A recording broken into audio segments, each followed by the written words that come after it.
Hey guys, welcome back. Sean, the Magic's Gathering guy, better known as Moxman now, checking things out. Hope everyone's having a great day.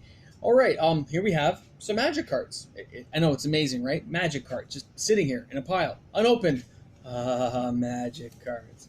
I know most of you are thinking, why have I not opened these? Why are they not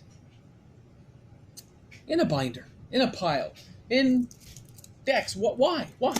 There's lots of reasons, guys. And today I'm going to explain some of the reasons why I don't and why I do. Now, first off, we all know there's single cards out there that can make you a lot of money. I made quite a bit myself. I'm sure you have too. And if not, why not? It's very doable and very possible picking the right card at the right time. Sometimes you get lucky, sometimes you don't. But you have to keep this in mind when you're doing it, guys, that you can get lucky. Okay, you really can. So let's recap this. I had a whole bunch of Ugin the Spirit Dragons just a couple months ago for my regular guys who watch, and I did quite well with them. I was buying those at $15. I sold at a high of, I got 85 each. I think they're about 95 bucks. I got 85 each on trade. Sorry, that would have been 105 bucks in trade.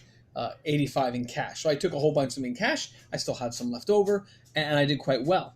Now, I look at today's current prices here on MTG Goldfish, and it looks like we're at $64.79 per card.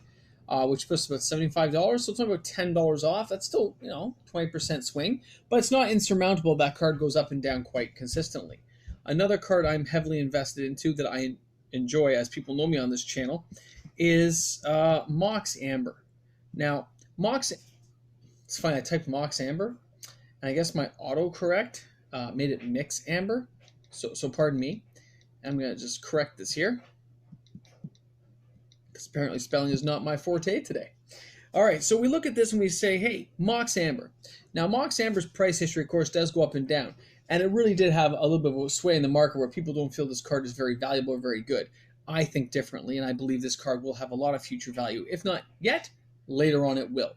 So for those of you who know me, I always say, stick with it, man. Hold on. Now, this card today is at $9.99 from its high of around $20 a few months ago. Those of you who know me know I yawn all the time. So we look back at the very beginning when this card came out. It had a high of 40 bucks on pre-release, and of course it dropped kind of like a stone, settled at 30 bucks for about a month, and then dropped down as low as about $7. Now we're at $10 now, and this set is rotated out. It's ending this fall, and of course we already know the production run ended early for Dominaria, and I believe there's an estimated 60,000 of them in English. I only deal in English in production, so 60,000 were created. But how many are still sitting in boxes? How many are in people's decks they don't want to get rid of? And how many are actually on the open market? They're entirely different questions. And right now I'm telling you there's not that many on the open market for that particular card. So I like that one. Whereas Mox Tantalite I'm not as big on right now because it hasn't found a home. I love the fact it taps for any color. I love the fact it's not legendary. But it is not going to be easy to get out in a useful way. Just saying. I wish they had like you could pay casting costs or suspend it. Would have been better. Just a thought. So, for those kind of cards, they go up and down, but you can make money doing this still, on the up or on the down. Let me just get rid of this thing and get out of the way, because we don't need a little iPad thing where Apple always takes a bite out of their product. And let's head on over now to the boxes. Now, some of these have prices, some don't, so please bear with me. This one here, which is Avacyn Restored, I bought a number of years ago. Pardon me as I multitask my life.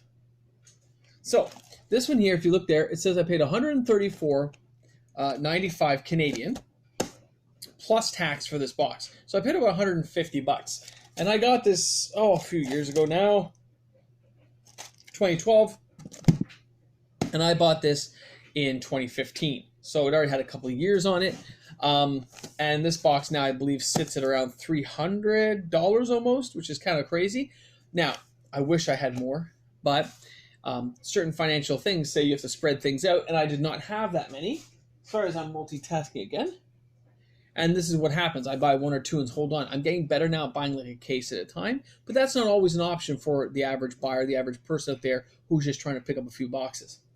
Now, the next one here we have is Saviors of Kamigawa, which I actually kind of had to look at the front of it.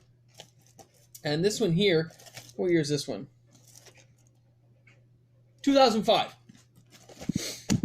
So this box sits at about 14 years old. Now, this one has a little bit of shelf wear, a little bit squished down. Seal is fully intact, though, which is the important thing. Same as this. And you notice that different sets, you know, this box depth is actually a little bit lower, depending on how they condense it and pack it. But between these two packs, there's 7 years difference. I got this for 150. This was 134. I picked this up for 150 because people didn't want the cards at the time. They didn't care.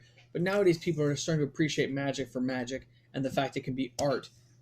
There's lower production runs of certain series. So if you're a collector, some of these are worth a lot more money than others. So there we go. Now, again, some of these I have multiples of. A lot of them I only have a single box.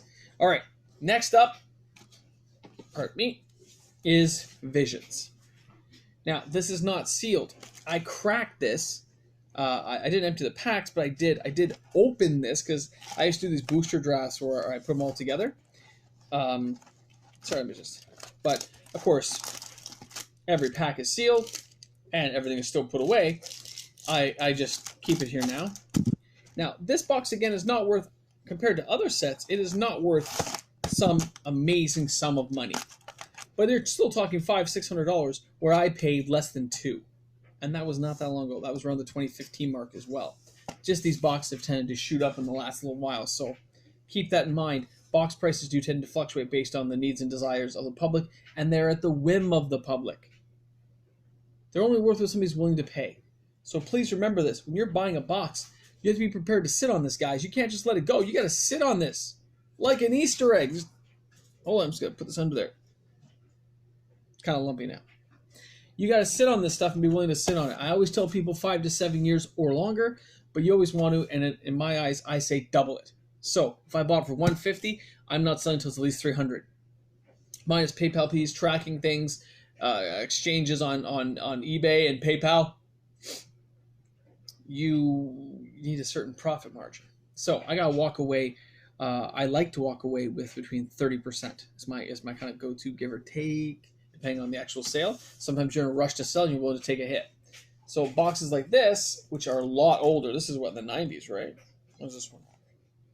I love how I used to do the stories on the sides. That's kind of cool. All right, this one, I don't have a year on this. Oh, it's in the 90s. All right, now, a more recent set. Summer sets, they call them. Now, Unstable is just like 2018. This is just last year. 2017? Really? That was 2 years ago? That's crazy. So, 2017, we're already 2 years in. They ended this production run early, which is kind of crazy, but they did. Pardon me, I'm just checking something here, guys. I guess I can't check it, pardon me. My phone let me drag down the email. So a set like this, I bought a couple just because it was fun. I remember glued and stuff.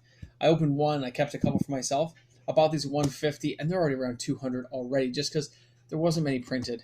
And it happens, right? And it has some great cards inside, beautiful lands. People really desire it. The lands alone make it worth it.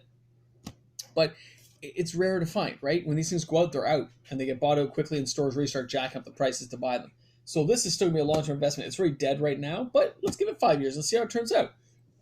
Now, when you look at all these sets I just showed you, all of these have value. It's just at what price point and to which person. Some people like to draft these.